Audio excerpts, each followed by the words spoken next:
But for all other English skills, make sure you use a range of different teachers and different accents and different videos and resources. All right, let's keep going with the lesson. Tip number 2 is vowel sounds. Now, correct vowel pronunciation is really important in English. Saying the wrong sound can completely change the meaning of the word. Can you pronounce this word? That was a trick question. Actually, it's kind of impossible because you really need to have a vowel sound in there, otherwise it can't get pronounced. All right, let's try it now. So how would you pronounce this word? Would you say heart? Or would you say hot? It's just one tiny little vowel, isn't it? But the two accents pronounce it slightly differently. And if you use a different vowel sound altogether, maybe you make a mistake, it could come out sounding like hat, or hut, or hit, or heart, or hurt, hate. Vowels are torturous in English pronunciation, aren't they? But there's nothing that you can do about it.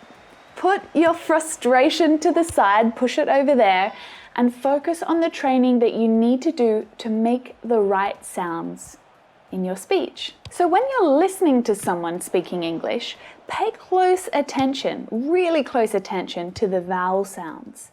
In fact, slow down this video if you need to focus on some of the sounds that I'm making. Did you know that you can do that?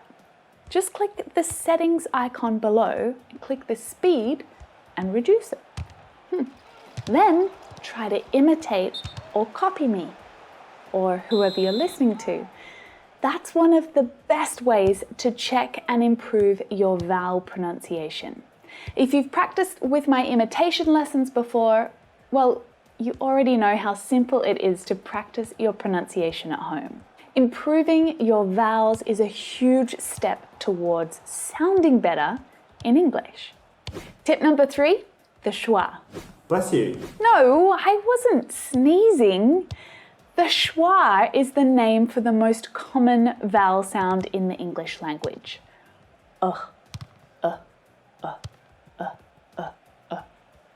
That's the schwa. The schwa is the laziest sound. And it shows up everywhere in English. It even shows up in words that don't even have a vowel, and still there's the schwa sound there. And English speakers tend to get very lazy when we speak. We reduce our sounds down, and so our sentences fill up with this lazy sound. Take a look at this sentence. Now, if you look up each of these words in a dictionary, well then you'll see that they should be pronounced like this. Do you want a cup of water? But you're more likely to hear a native English speaker say something like, do you want a cup of water? Do you want a cup of water? Now, notice how this sentence is suddenly full of schwa sounds when it's spoken at natural speed. Like I said, the schwa pops up everywhere. Now, if you've never heard of the schwa before, if you're not sure what reduced forms are and other things I've been talking about, don't worry. This video right here will explain everything that you need to know about this important and very common English sound. Okay, so there's 2 more tips to keep going with, right? To improve your pronunciation. Number 4, syllable stress. Now, stress is really important in English. I'm not talking about stress that you feel before a big exam, when you can't sleep and you get really nervous.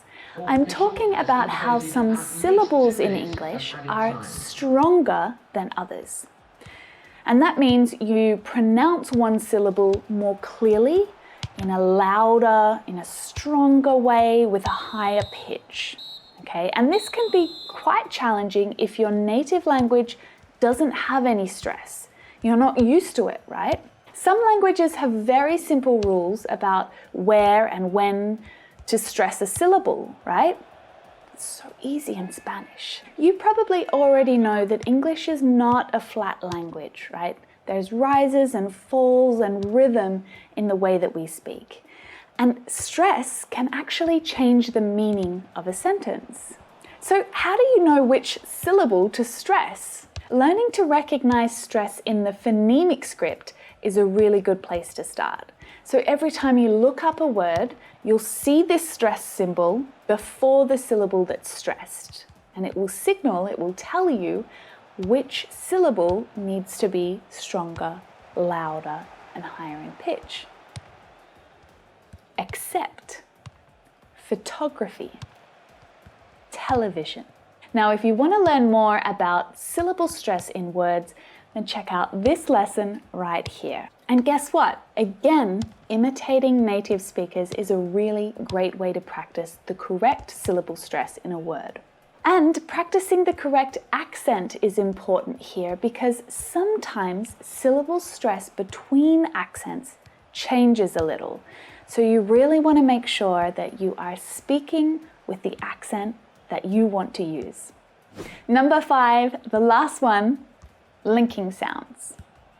Have you ever heard a native English speaker say, "Hello, what are you doing later?" Probably not. That'd be nice because it's very easy to understand, but not realistic. And if you're trying to sound more fluent and more natural in English, then you really should try to avoid that type of speech as well. You need to learn how to link words together in English. And there are some simple rules to help you do that.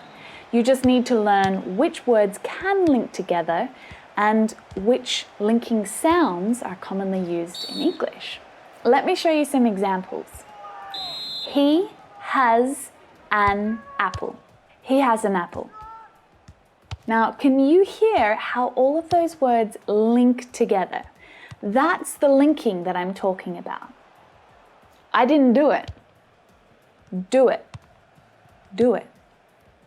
This is an extra linking sound, one that we've added to help those words roll out of our mouths really easily. My next lesson here on the English channel will help you with this. I'll take you on an adventure to learn more about the linking sounds in English. Just make sure that you're a subscriber so that you know when that lesson comes out. Practicing linking sounds is actually really simple once you know the rules. You can practice just simply by reading out loud. You can look for the clues that will help you to link words together. And you'll make that a habit. It will become easier and easier each time you do it. Whoop, whoop. That's right, you're done. You've got through the 5 tips that I have for you today. Now, I just want to review them quickly with you so that you keep them top of mind when you're practicing your pronunciation and you are sounding awesome when you're using English. So say them with me. Choose your accent. Practice vowel sounds in particular. Really understand the schwa and how it's used. Use syllable stress correctly. And learn a little more about linking sounds. You got it!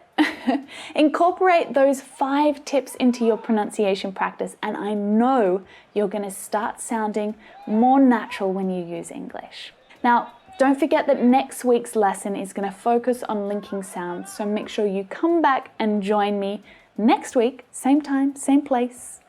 I really hope this lesson was useful for you, and if you have any questions or ideas or suggestions, pop them in the comments below. Now let's go practice linking sounds and natural English pronunciation right here in my Can You Say It series, or we can also practice together in this imitation lesson right here. See you in there. Well, hey there, I'm Emma from English. This lesson is all about the schwa. Now, it's just one of the many English sounds, but it's one of the most important ones that you need to understand and use. particularly if you want to sound more natural when you're speaking English. So,